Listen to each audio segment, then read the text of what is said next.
ഇന്ന് ഞാനിവിടെ ഉണ്ടാക്കുന്നത് നെല്ലിക്ക ലേഹ്യമാണ്.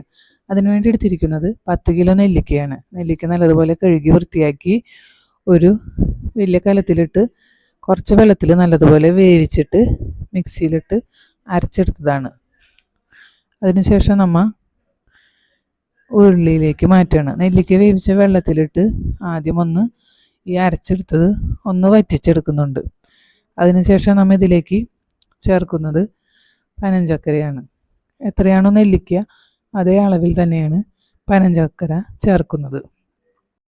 പിന്നെ നമ്മൾ ഇതിലേക്ക് മരുന്നിനായിട്ട് ചേർക്കുന്നത് തക്കോലം, ചുക്ക്, ഗ്രാമ്പു, ചെറിയ ജീരകം, പെരുംജീരകം, ഏലക്കായ, പട്ട എന്നിവയാണ്. ഇവ നല്ലതുപോലെ ചീഞ്ചട്ടിയിലിട്ടൊന്ന് ചൂടാക്കിയതിന് ശേഷം പൊടിച്ചെടുക്കുക. ചുക്ക് സെപ്പറേറ്റ് പൊടിച്ചെടുക്കുന്നതായിരിക്കും നല്ലത്.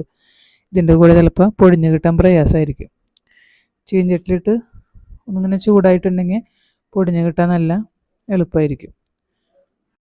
ഏതൊരു പ്രായക്കാർക്കും ഒരുപോലെ കഴിക്കാവുന്നതാണ് നെല്ലിക്കലേഹ്യം.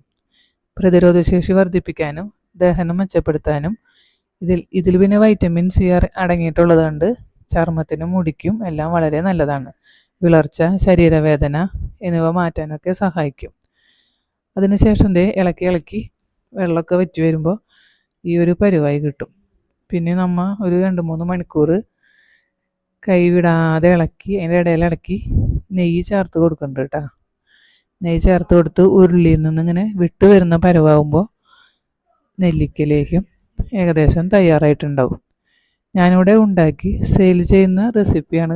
നല്ല തണുപ്പുള്ള സമയത്ത് കഴിക്കാൻ പറ്റുന്നതാണ്. അപ്പോൾ എല്ലാവരും ഒന്ന് ട്രൈ ചെയ്ത് നോക്കിക്കോളൂ. ചെയ്ത് നോക്കി.